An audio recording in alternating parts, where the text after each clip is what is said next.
to our Global S&OP Community Weekly Podcast, brought to you by Ahmed Khalid and Ahmed Al-Hamamsi from Middle East. Our Global S&OP Community Podcast mission is to build a global community from supply chain, marketing, trade marketing, sales and finance all over the world, where everyone's voice could be heard and listened.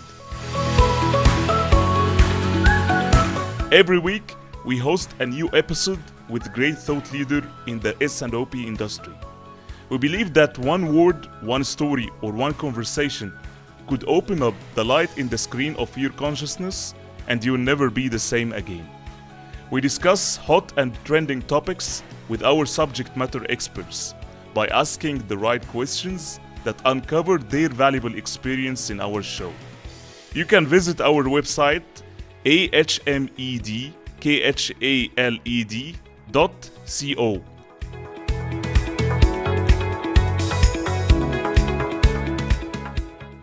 Stay tuned every week with our Global S&OP Community Podcast.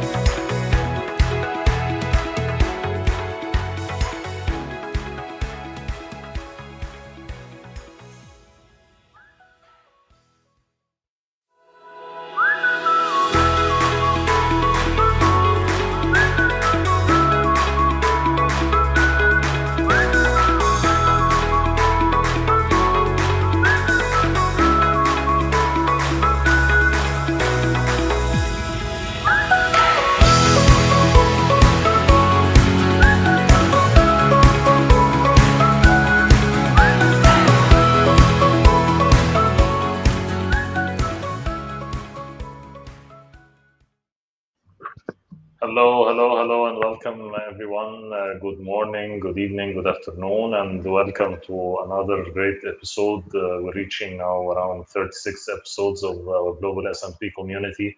We like to thank our Global S&P community. We just hit and crossed 3,000 great people with us and experts with us. So we're so happy about this achievement, and it's all because of you people and all our great audience who are joining us. Of course, the Global S&OP community, as you know, it's knowledge you'll not find in books. We're hosting people, subject matter experts from marketing, sales, trade marketing, finance, not only supply chain, where your voice will be listened to and heard. Of course, we are getting this subject matter experts and executives and CEOs, of course, to share their knowledge and experience. We believe that every story can have great impact, of course, on our lives, and we're here all to learn and get from their experience and hear also from you all guys. Of course, today our topic, Ahmed will take us through it, and it's a very, of course, trending topic, of course, which how to deal in S&OP in the time of crisis, not only COVID and all times of crisis. Ahmed, welcome to the show as usual, and Thank hope you, everything's good at your end. Thank you, Hamamsi, and thank you for the great introduction. As you said, let me seize this moment to send all the gratitude for all of our community all over the world. Today, as you said, Hamamsi, we have reached more than 3,000 subscribers and business professionals from supply chain, marketing, trade marketing, finance, and sales all over the world.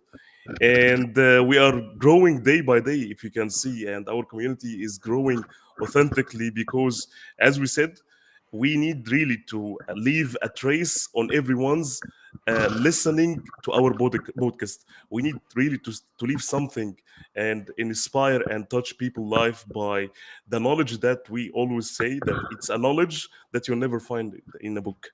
That's why we Exactly. interview CEOs, executives, and global thought leaders in the business to uncover their amazing and valuable experience to you as our community. So, from our deep heart and soul and mind, we need to thank you. Thank you for being part of our amazing community. And actually, today we have a topic that was not even discussed before, mostly over the platforms. As Hamamsi said, we will talk around the managing the S&OP post COVID-19. And actually, many questions could come into your mind in that moment. Shall we sail the same boat with the same S&OP, the same old way of the pre-COVID-19, or shall we change it or maneuver over it? What could be the strategies that being used inside the business to set a better sail for the business itself? And our global thought leader today will be able to provide us with a better set of sailing for our S&OP execution post COVID-19. And our amazing guest today is Dr. Stephen Thacker. And let me give you an introduction about Dr. Stephen. Stephen Thacker is a business consultant and he is a practitioner who has more than 20 years of experience in supply chain in Asia and Australia. His experience is overloaded with great values in the supply chain end to end, starting from supply chain strategies, starting also from supply chain strategy development, S&OP implementation, 3PL tendering, demand planning, transportation planning, vehicle routing optimization, supply chain network design, warehousing designs, CPFR, and supply chain benchmarking. He contributed in re-engineering and improvement for companies like KFC, General Motors, Ford, Nissan, Heinz, GE Plastics, ISO, Pfizer, DB Shankar, Panasonic, Honda, L'Oreal, and more and more and more and more of companies like this. So let me seize this moment and let's together welcome our great thought leader today, Dr. Stephen Thacker. And as usual, please let's give him the combo applause.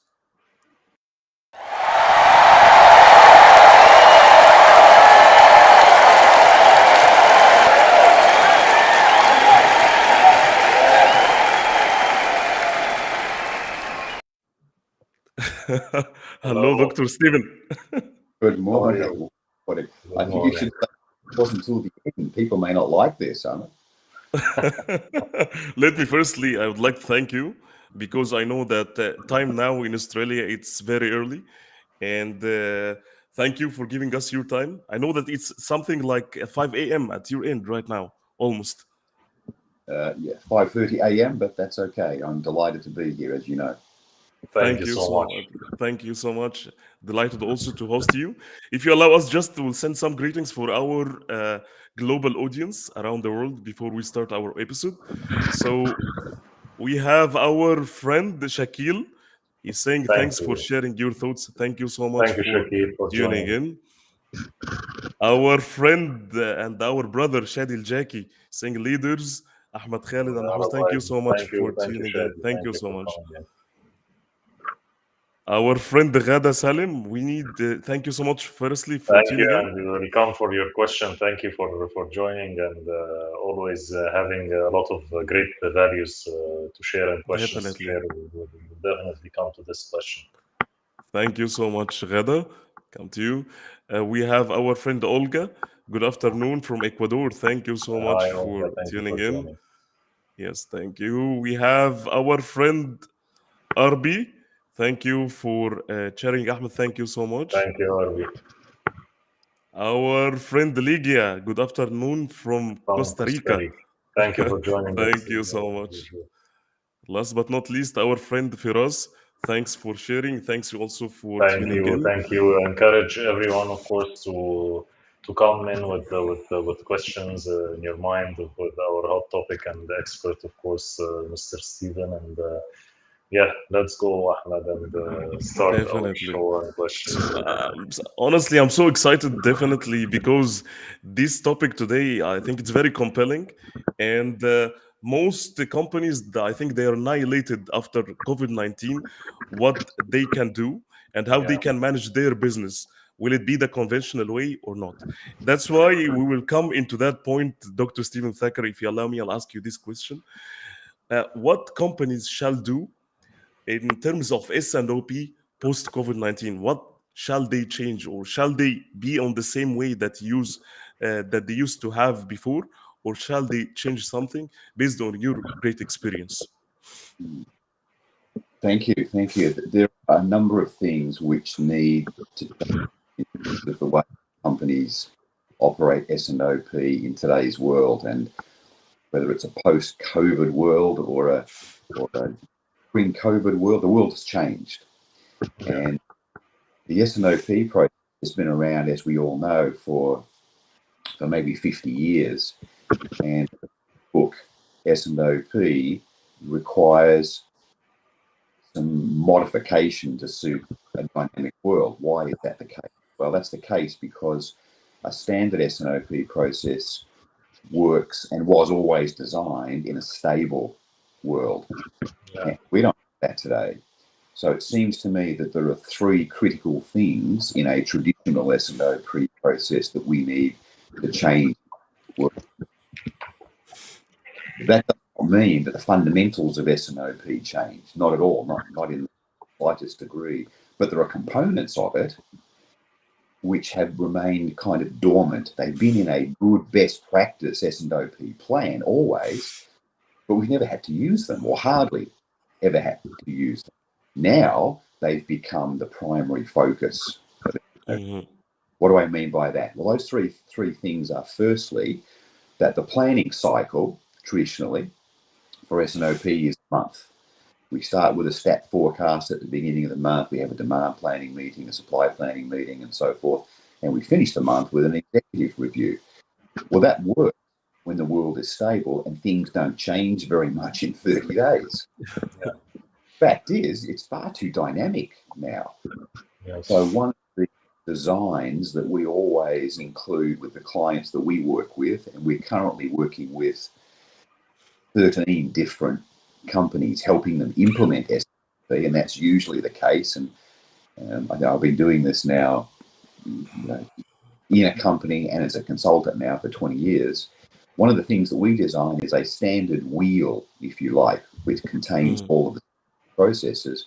But then what we've been highlighting is that there needs to be a little tiny wheel, if you like, inside the cycle wheel, which we call fast track. And what fast track accommodates is a dynamic change mid-month or mid-cycle. So, for example, in a hypothetical situation, we end up on the last day of the month, we can have the executive S&OP, the executive team stamp and sign off the plan and say, go and execute it. They finish the meeting, they walk out the door, and the sales director's there saying, we've just lost a customer. Or the operations director's there saying, our biggest supplier can only fly out of China now for 50% of our demand because they don't have enough electricity to be able to keep the factory running for 20 working days a month. And we've just been advised and we've got 2 days notice. So there are two options when companies arrive at that position. Option number one is to do things the old way, which is to make a decision by silo. So say a decision and not tell anybody. Operations will make a decision on how they replan this constrained supply, but it's not integrated, and S&OP is integrated. Or the other way that they would do it is wait for the whole cycle to run 30 days. Well, neither is acceptable in today's world. So we have this methodology that says fast track. So run the same process, but just do it instead of in 20 working days, do it in 2 working days or in 2 hours. And now we're finding that companies are doing and having to do that more and more and more. They may have to do it 2 or 3 a week, particularly with things like shipping delays and manufacturing output delays, particularly out of it. So that's number one. It's just this need to be much more responsive, much more reactive, but still use the same process. Don't go doing a different planning process, just something that hit you from left field. Number two, which is also what we teach when we roll out S&OP implementations, is that it's wonderful to create one vision of the future. We call that the most likely. So that's unconstrained demand plan, an unconstrained demand supply, an unconstrained access to finance. One option for the future. Here's one vision of what the future forecast looks like. We've all agreed we can support that. That becomes our business plan. That in today's world is totally unacceptable. While that might be the most likely, what we have failed to understand is, yes, but what if this goes wrong? What if this goes right? So worst case. So it's really about, let's put together a whole series of scenario plans, because we show in our charts a cumulative result to the end of the financial year. Are we going to hit budget, or we aren't going to hit budget? And every month we get an update. Now, the most likely scenario says, yes, we're going to hit budget, but the gap between the best case and the worst case is very narrow. Then our risk profile is very narrow. We don't need to order more stock than we are suggesting. We don't need to change the plan significantly. But if the gap in this line and best case, worst case is here, then that's a massive upturn and a massive down risk. Yeah. So as an executive team, we may say, thank you very much for this wonderfully constructed demand and supply plan, but the risk is too high if we have this upside or downside in holding too much stock. So choose a different line, if you like, a different pathway forward. And then the third thing that's changed that we need to take into account is not only doing lots of scenario planning, but the life of a supply planner has changed. It used to be, in came the unconstrained demand plan. Supply planner, they produce a plan that would deliver 99% of what the demand plan needed. And maybe there was one or two, sorry, I can't do this. Maybe we bring it in a month, hold the extra, but I can still meet the demand plan. Now, poor supply planners, we have one company that's placed 9 months ago on factories out of China. They're just arriving now. They don't know which ship they're on, container in, they don't know which month. So the demand planner's workload, in our view, has doubled. Yeah. And supply planners now are having to update. In actual fact, supply planners have become forecasters. Yeah. Why? Because they've got to forecast when stock arrives. If you order it today, 90 days later, it would arrive, and it would arrive like clockwork. Now it's arriving in 45, not 45 days, but in 60 days, in 90 days, in 180 days, in 210 days. And there's precious little visibility as to when it's going to arrive. And yet our whole supply plan is premised on when the stock arrives.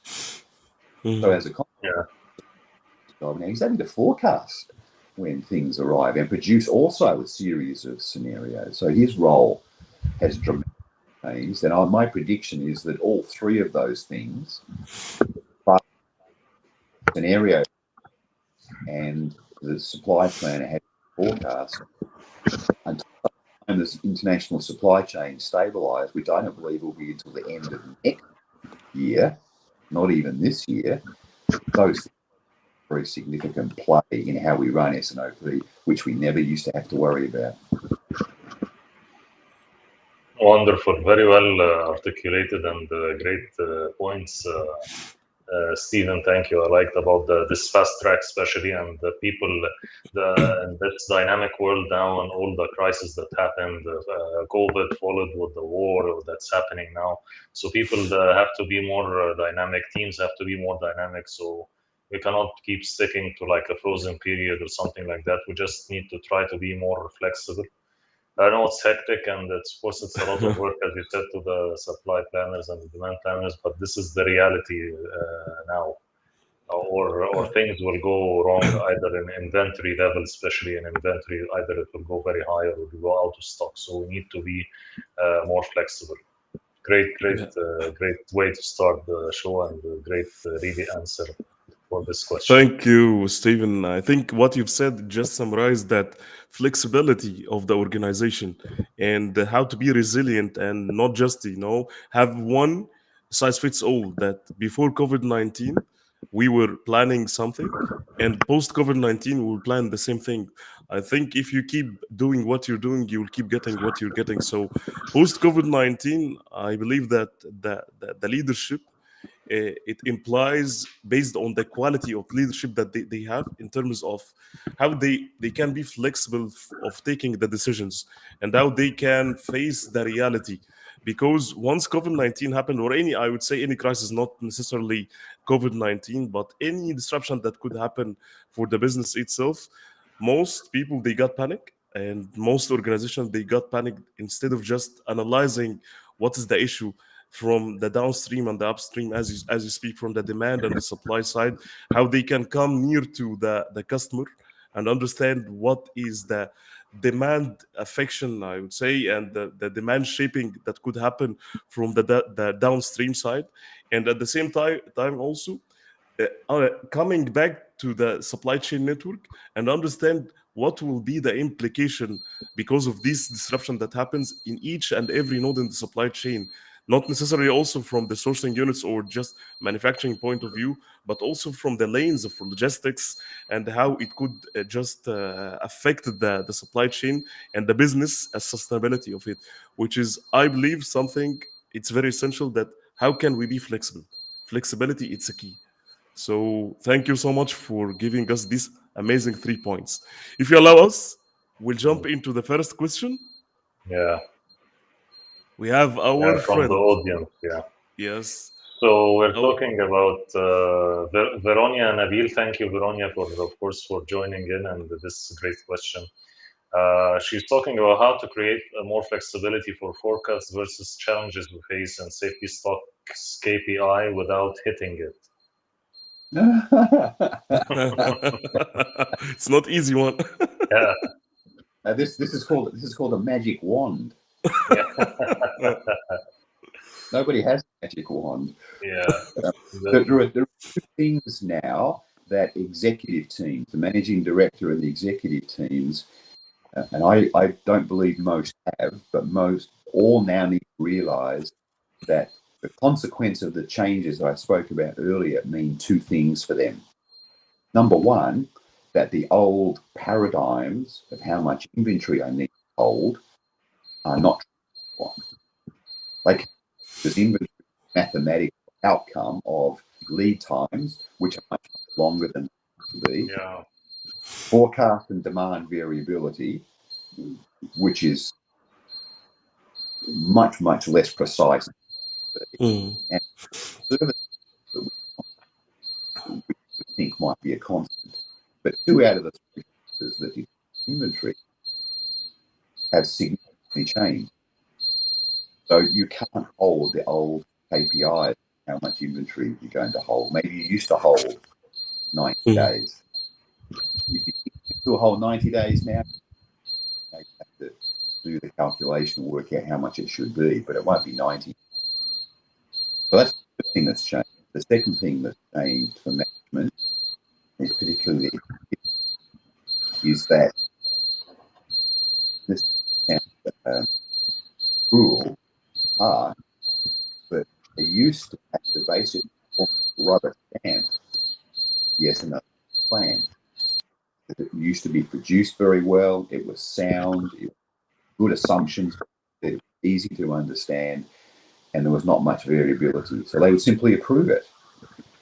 Now, particularly if there's a very significant difference between the worst case and the best case, they have to make a decision. So one client of ours, for example, who we've been consulting with recently, their executive S&OP said you need to hold, for example, this amount of inventory based on the demand.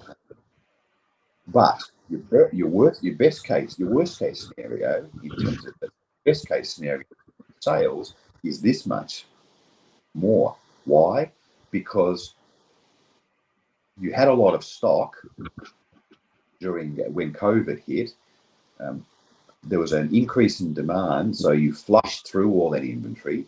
You then ordered a lot more, thinking that demand increased, and demand dropped off. Yeah. So then you got all this extra inventory. Then you started worrying about it, but then demand started to pick up. And what happened was your competitors hadn't ordered as much stock, so they've run out, and you've got a lot of extra stock in the system. So your sales are probably not going to do this. They're probably going to do this. You'll have a spike, of course, in demand. Your inventory will drop, but you'll be out of stock in the next 60 days unless you order significantly more than what plans. So executives now have to look at the scenarios and make an informed decision, or you could call it a guess, as to which of those trajectories they didn't have one previously, or seldom. Now they have to make a gut feel and decision about what position they're going to take and what risk profile they take in the marketplace. So that's changed. So all the whole KPIs about 90 days of working cover inventory, get all of that. You have to make an executive decision, and it's impossible to premise those on what happened, what's going on.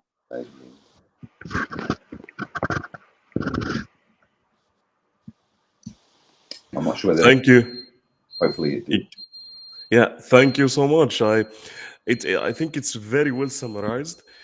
And if you allow me, I'll just add something. I think focus will never be right.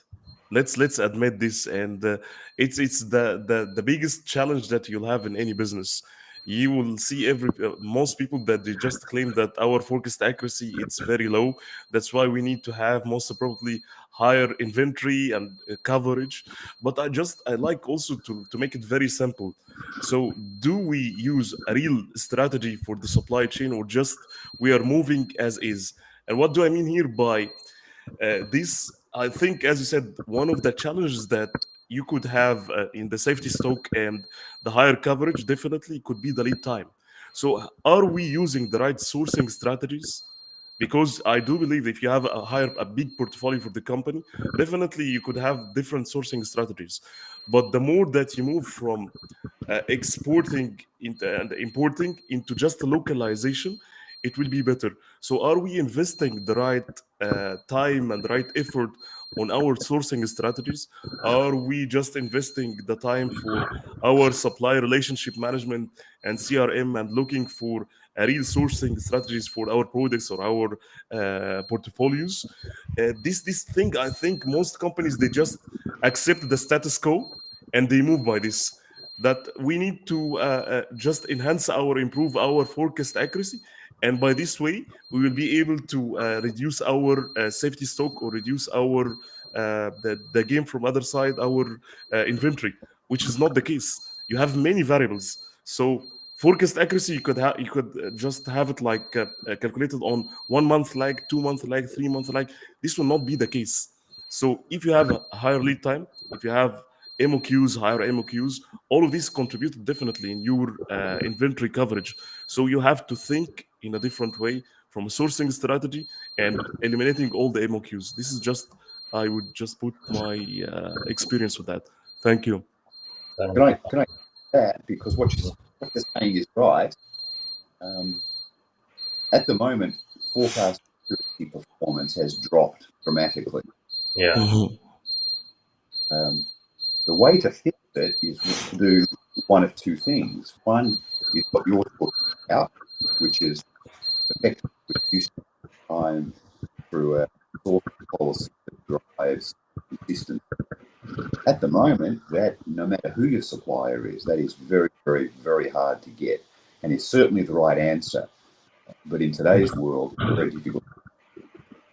What I find is that too many companies focus on the wrong metric. And forecast accuracy, I don't believe, is the best metric. What I believe is the best metric. What is the forecast accuracy of our A-class SKU? Yes, the 80/20 or the yes. Yeah, because if you want to drive inventory down, if you want to drive the safety stock component of inventory down, which normally is at around about 25% of your total, just focus on the A's. Forget about yes. And don't worry too much about the B's, but just be really strict on driving your forecast accuracy.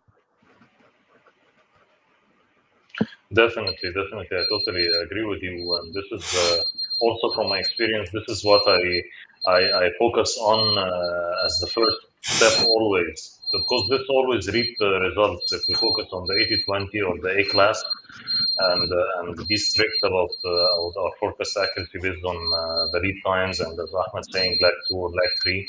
It will make a huge effect, especially that we're now in times of high disruption and the crisis and all that. So we don't need to focus more than that, more than like the 50. If we get like 20 to 30 to 50 SKUs responsible, for example, from 1,000 SKU portfolio for a big sales or big top line. So it's great if we can hit on them. Yeah, the accepted forecast accuracy, and it's always about like this ABC, and of course focusing on, depending on the service level, focusing on the important markets that generate profits, that their forecast accuracy is better. So it's as you said, it's about focusing on the right areas. We will not be able Yes. now to hit it well in all areas. Yes. Thank you, Stephen. Thank you, Ahmed. I'll jump into the next question from our friend Firas. He is asking, one of the most relevant topic that companies are looking to resolve against the COVID-19 is how they could deal with a stable inventory level without making the plant on shortage by avoiding overstock too. I think it's all about It's all about the stocks supply again, and yes, and the and supply supply and issue. demand balance. Yeah. Yeah. And, Yes. critically to that question, if your executive team still believe that they can run their business today based on pre-COVID inventory levels, I haven't found a company yet that can do that. Inventory has gone up, and CFOs need to realize that that's reality. Yes, I agree.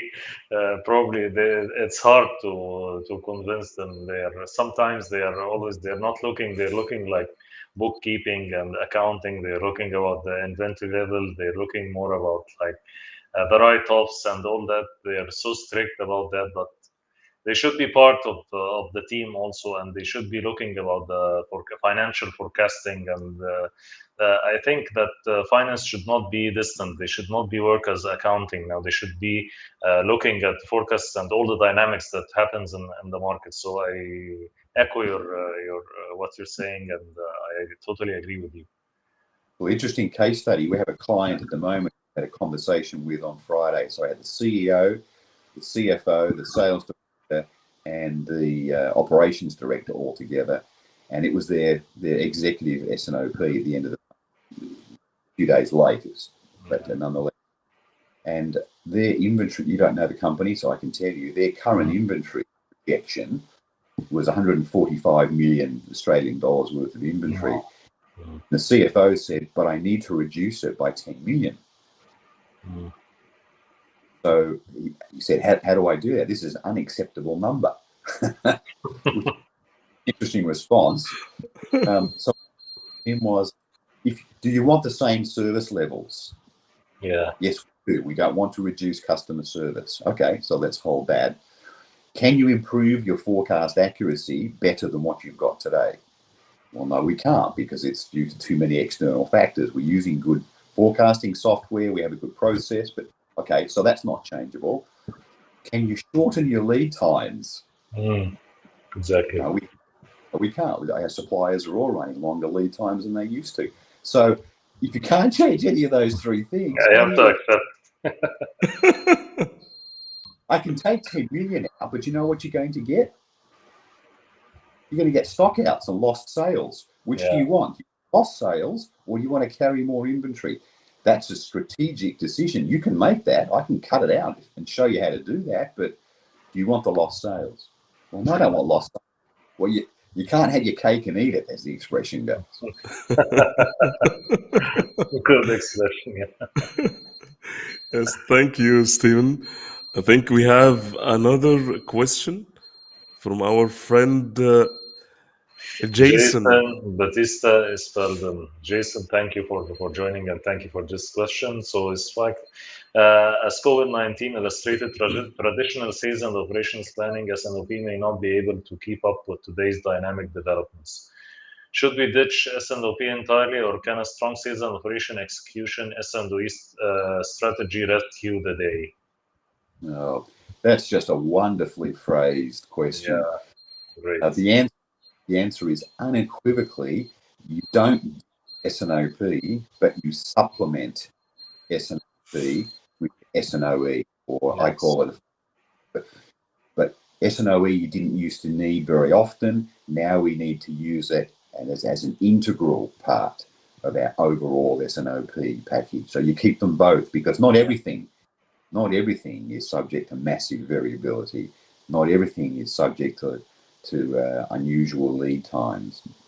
So hang on to the stuff that's constant, where S&OP works best. It's a round peg in a round hole. But for the high volatile things, yes, you need something you can respond to much more quickly. That's fast track that I call it, or S&OP as you call it. Yeah, I totally with you. And this is really, it's a very good question, because I see now more companies looking like under their feet and looking, because of this time of crisis that we are in and panic. So they are focusing more. Let's focus on this month. What are we going to do this month? Closing of the quarter.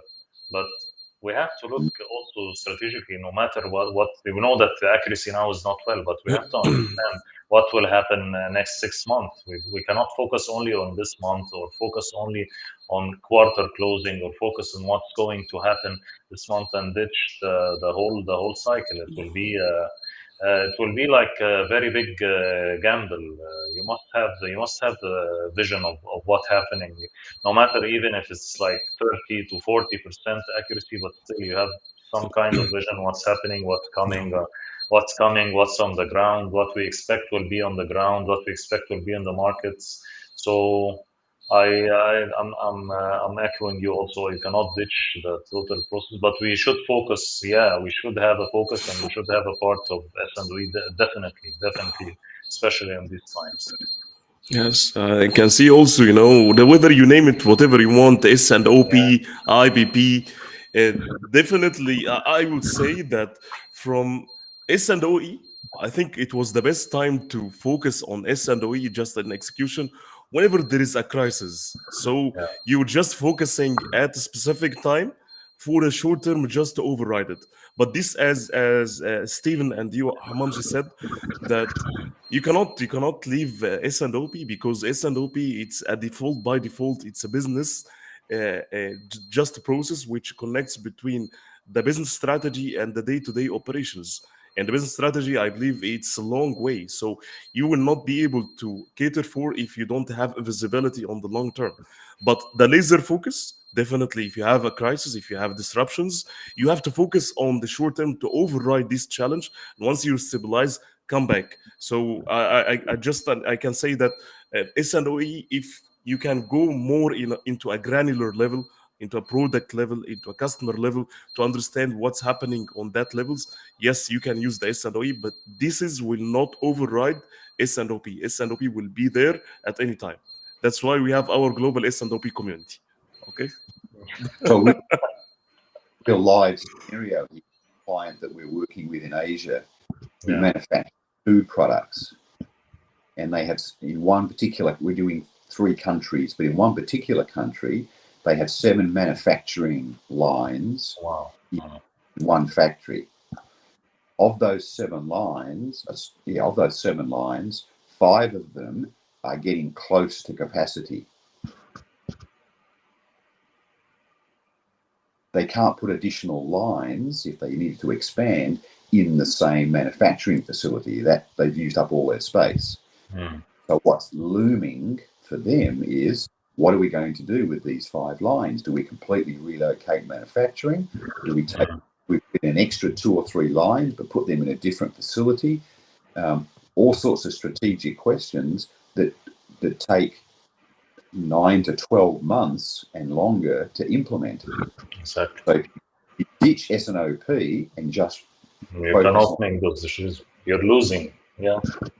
They're going to end up with a serious problem of not being able to meet demand, the 9-month, 12-month lead time to fix their problem.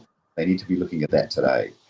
And how they're going to do that and figure out how many lines they need, what their strategy is going to be, S&OP gives them that signal. Exactly, capacity planning, make or buy decisions, all this that's why you cannot ditch S&OP. I totally agree. Strategic sourcing, all these kind of decisions are definitely part of S&OP 100%. long-term planning. Yeah. 100%, because as you said, Stephen and Ahmed, if you are looking into the long-term capacity planning, and if you don't have the visibility of the forecast at a family level, I would say, and you don't have this, you will not be able to cater for the if there is any change or demand or just a peak in the demand or the forecast in the long term, whether what is it, whatever it's the driver itself, the promotion, innovation, whatever for the product itself. So if you don't have the visibility on the long term, you will not be able to cater for. So just looking into that will allow you to raise your capexes in advance. And as mentioned by Dr. Stephen, it's all about the lead times also, because don't think that over day or overnight we will be able to have these lines set up, installed, and we have acceptance test, and then it will be run. No, it needs also lead time. So if you don't have this visibility, definitely you will have most probably lost IMS in market sales or sales in your top line sales, which is definitely any company doesn't want to have this situation at this time. Thank you so much for the illustration, Stephen and Ahmed. And Thank this is you. will open another topic, Mhm. I think, Yes. which is the question that we could have here, Dr. Stephen, which is, has resilience on historical forecasting changed as a part of S&OP process? Mm, Yeah. Yeah. that's Reliance. Yeah. Yes, a definitely. great question. But once again, we all know this, don't we? That traditionally we could rely fairly heavily on statistical forecasting, which was based on history. Well, history is not repeating itself very well anymore. In fact, so many times we find unprecedented signals and unprecedented events in the world, in the marketplace. So reliance on the statistical forecast now has diminished. And it's almost like the pendulum. The pendulum used to be that it was very heavily dependent on historical forecast, and then supplemented that by intellectual knowledge in the marketplace about what's happening, what are our competitors doing, what are products doing. But that was only sort of tweaking the historical forecast. We relied very heavily on it. Now the pendulum's not here. Now the pendulum swung to the other end, where we just have to be so much more reliant on not the statistical forecast, but people telling us, what do you think's going to happen? And that's Yeah. in part why our forecast accuracy has dropped, because it's just not a repeatable trends. Things, at least in most countries of the world, during COVID, we had shutdowns and demand plummeted, and then Yes. we opened and demand peaked, and then we had this horrible curve, even for A-class products, which used to be quite stable. They were bouncing all over the curve. So traditional reliance on historical forecasting, which would take a long, we asked for 3 years of history to embed into the statistical forecast for the software to be able to use. But month by month, it's changing. So the software has to be reliant on what happened last month and what happened 6 months ago. What happened 6 months ago is irrelevant. Yes. So we Totally. must rely on our salespeople and our marketing people telling us this is what we think is going to happen. And the executive team predicting, for example, when is a lockdown going to end? And what's that going to do to demand? When are customers going to replenish their pipeline? Or do they already have a full pipeline, and therefore our lag time before we can start pushing product into the market at a sell-through rates is going to stabilise. So that also causes the change, and that's causing our forecast accuracy to diminish as well. Not because anybody's at fault, but because they predict. Yes, I loved how you put it. And just if you allow me, I'll give something.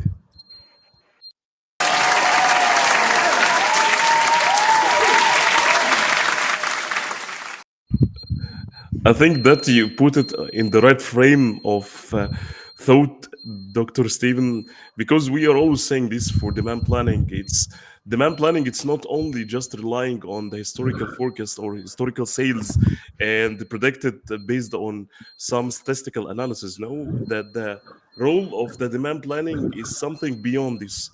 And I believe that the role of S&OP is you should have like a representative inside the S&OP, whether sales, trade, marketing, whether anyone who represent the voice of the customer.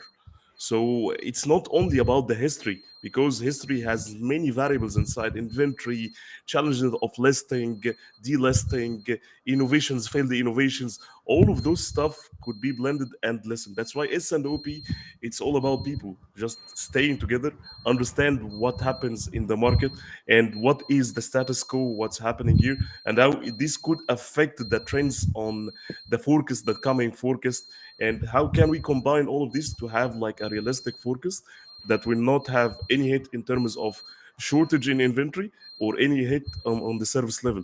So this is the aim of the demand planning and the S&OP itself. Sure. Definitely. Yeah, it's all Thank changed. you. Definitely. It's all changed. Yeah, thank you. So we'll jump into the So, next question. I think it's very compelling question yeah, also. So yeah. from your experience also, do you think that we need like to look at a constrained supply from a different angle?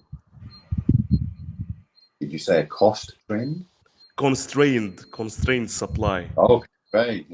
Yeah, okay. So here's another.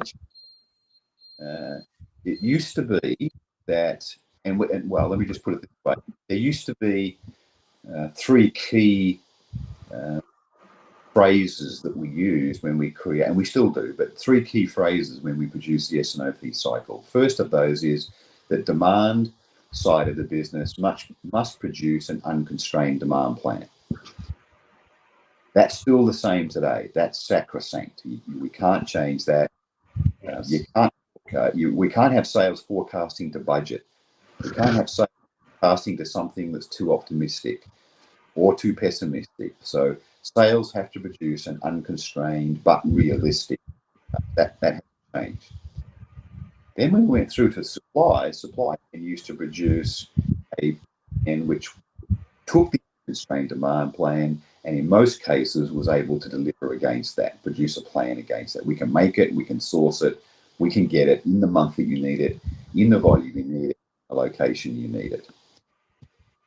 That now we've suddenly got a brave new world. We've got this constrained supply, which we've never really had seriously in the past. And so supply plans are struggling. Well, what do I do when I have constrained supply? And what we're finding in too many companies where we're helping them is that their response is, if, for example, the demand is for 1,000 units and supply can only deliver 500 of those, they just produce a plan based on that 500, which is just not acceptable now. Yeah. So, as I said before, their workload has doubled. Now what they have to do is they have to realize that they can only supply half of that, come up with the contingencies, Yes. but then before that plan in or even push that plan up through for executive approval at executive S&OP, they need to go back to sales and get sales input. Oh, we can only provide, I can only supply 500 of these. Here's my contingencies. Which of these would you like to choose? I can bring it in a month earlier and hold the inventory. I can air freight it, but that means our cost goes up and that will affect obviously. Or can you substitute it for this other product? But that's not their decision. It's a sales decision. So suddenly, mid-month and mid-producing their supply plan, they've got all this iterative discussion with the demand planner back to sales team to say, what do you want to do? What do you want to do? Which of these? So that's constraint for one. And then we've suddenly incurred as well this constraint that we've never really had before, and that is we've got a finance constraint. Yeah. And finance is saying, I don't care what your plan looks like. If your plan says I need to spend $10 million and raise $10 million in POs, I haven't got the funds anymore. You can only produce a plan for 8 million. So once again, the supply planner's got to go back and recut the plan based on 8 million. Now, how does he take 20% of that supply plan out? Well, he could just prorate everything and just multiply everything by 0.8 and say, here's my new plan. But once again, he's got to go back to sales. Hey, I can only spend 8 million. I can't spend 10. Which products do you absolutely have to have? I've started with the A's and worked my way down, but it's not his decision. It's got to be sales. We are going to be out of stock of these items. Sales, which items are you prepared to be out of stock on, and which ones can telling you can't be? So once again, he's got this. So we're going to need 2 supply planners where we used to need 1, or the length of time for him to supply plan needs to be doubled. And typically in an S&OP cycle, during a month, doubling of the time is not really an acceptable outcome. So we're stuck. Got this constraint, which we didn't used to see very much, and we've got this new phenomenon that we never seen before, called financial constraint plan. Both of those suddenly impact on the S&OP cycle that we didn't have to worry about previously. I like how we put it again, and you remind me by, if I come back, by the experience in when I was in supply planning.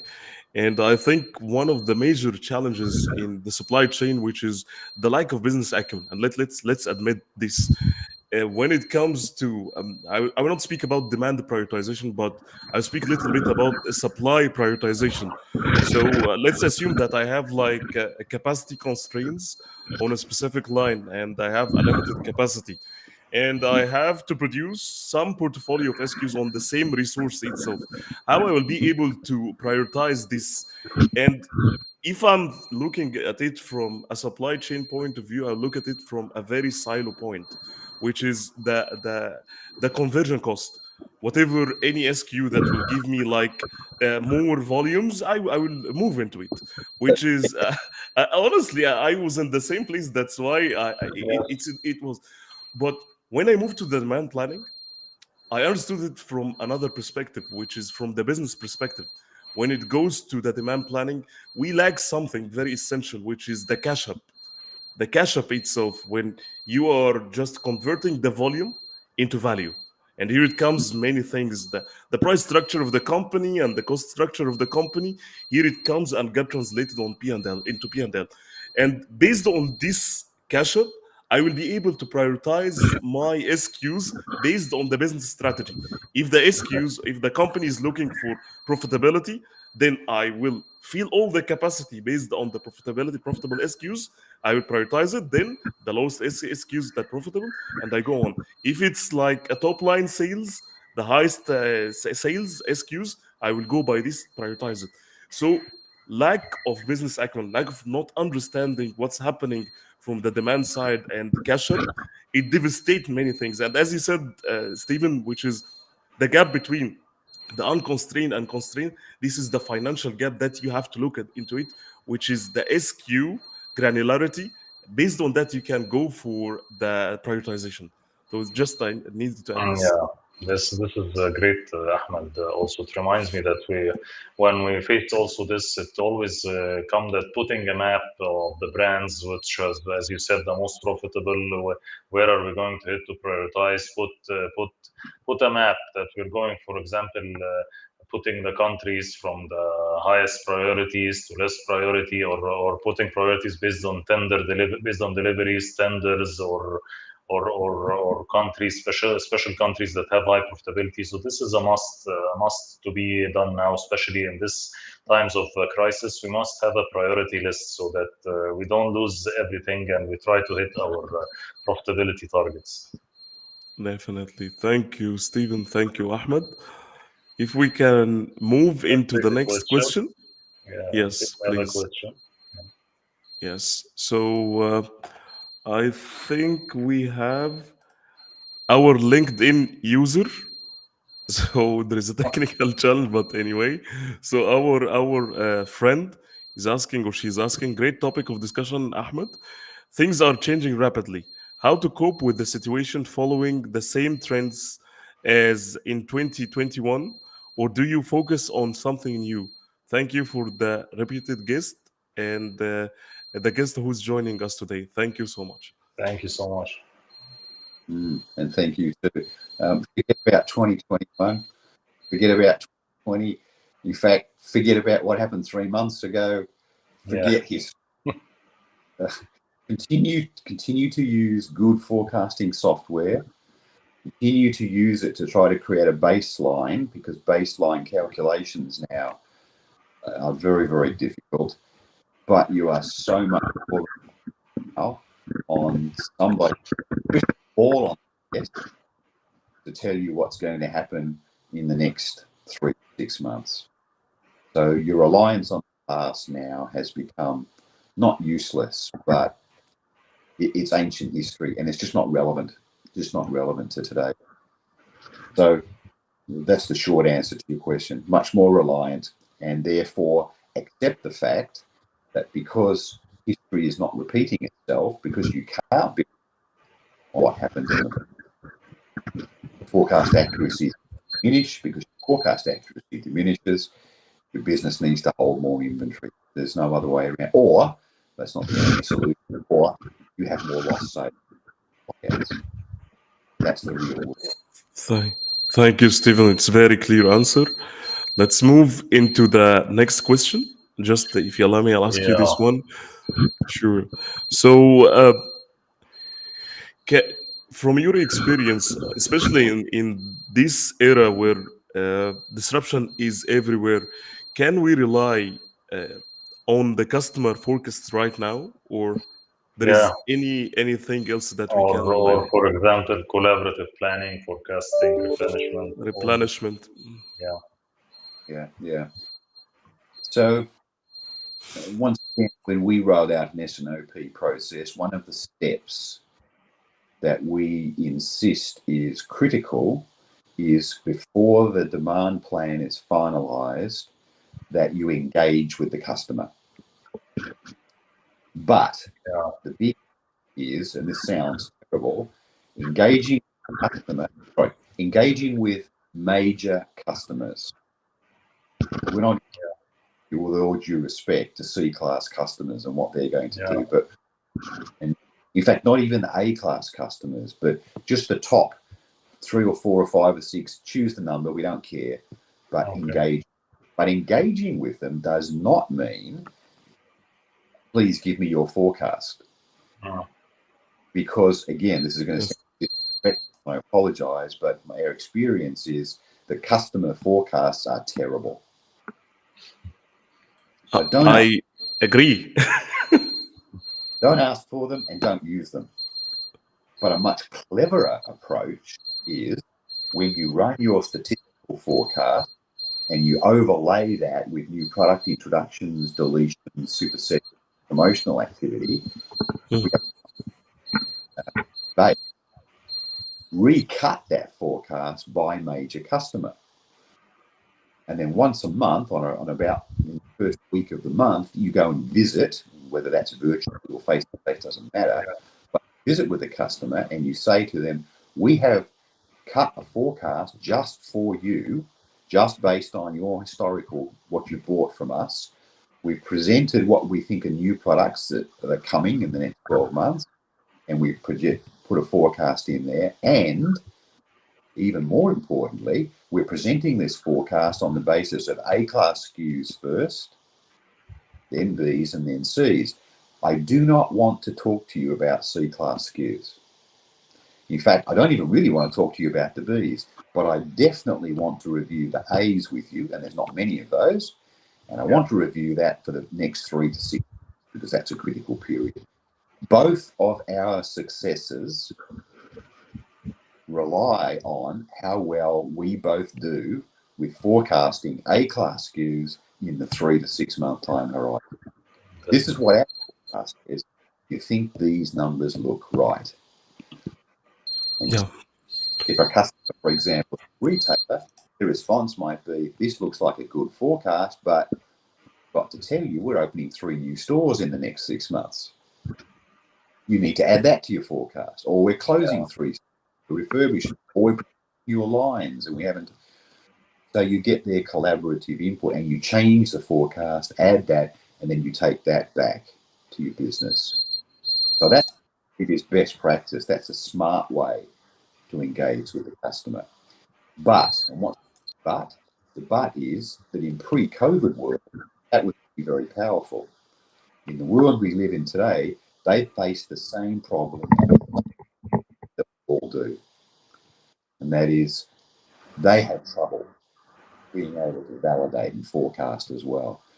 So because of that, this step now suddenly means that best practice companies are taking the front foot and being recognized as being proactive, not reactive, engaging with their customers to share forecasts and therefore share what they're going to buy. So next month, when you come back and you sit with the same customer and you say, here's our new forecast, and they complain at you and say, but last month you ran out of stock of A-class SKU.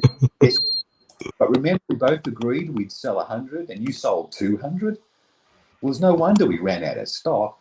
We have to work together to make sure that next time we don't forecast 100, we forecast 2, because we both missed out. You missed out on the sales, and so did we.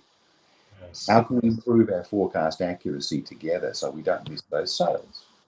And they become part of this integrated business planning that extends back to suppliers who we share our forecasts with and customers who we collaboratively forecast with. Now we've suddenly got a better chance. So engage them on that basis, but don't ask them for their forecast. Don't ask for it. Don't. Wonderful. Yes, I think you remind me also, Stephen, with something when we speak about the forecast from the customer could be like crap, because I think there are many variables here. Could be here. We are looking at it from a supplier to customer, and we should also look at it from a customer to the supplier. If your customer is a customer for you, you have to put yourself also in the other side. Does your customer, you will be like an A supplier for it? Yes or no? Because if you have like I think one of the best models that it's working right now when you have like a joint business planning and embed this voice into your S&OP. Because if you have a customer and you are a supplier, it's a mutual benefits at the end of the day. You contribute to the P&L of the customer, and at the same time also the supplier, the availability, especially for him, also your SKUs or your products on the shelf, it represents some of the retail margins. It's big. So from that perspective, I think joint business planning and doing a forecast at this side, and capability building, and as you said, Stephen and Hamamsi, about investing more time on CPF, or just no, why shall we move into only forecasting? Why don't we look into an integration between a supply chain?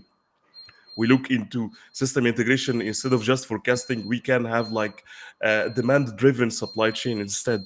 So by this way, it will definitely enhance our service level.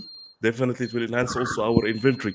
So all of this, I think it's one of the essential things, which is bringing the voice of the customers, as you said, Stephen, which is a customers, that they contribute too much into your P&L and into your definitely cash and everything, bringing it into one place, uh, understand their challenges, stay on one table, speak the same language, and look into the same vision. So by this way, you will be able to change drastically the S&OP in your business. So, yep. And responsibility to do that rests with us. Yes, Yeah, sharing the risk. Yeah. yeah, we have to be proactive. Yeah. Yeah. Yeah. Let me just thank you so much, first of all, Yes. Stephen, for your time. As we said, that time is flying. It's now mostly 1 hour and 4 minutes. Yeah. And as we mentioned also at the beginning, the amount and the knowledge that we have received from you today, it's a knowledge that we will not find in books. A lot great values, amazing experience, and great stories in the business itself. Yeah. So we'd like to thank you so much for your valuable time and your experience.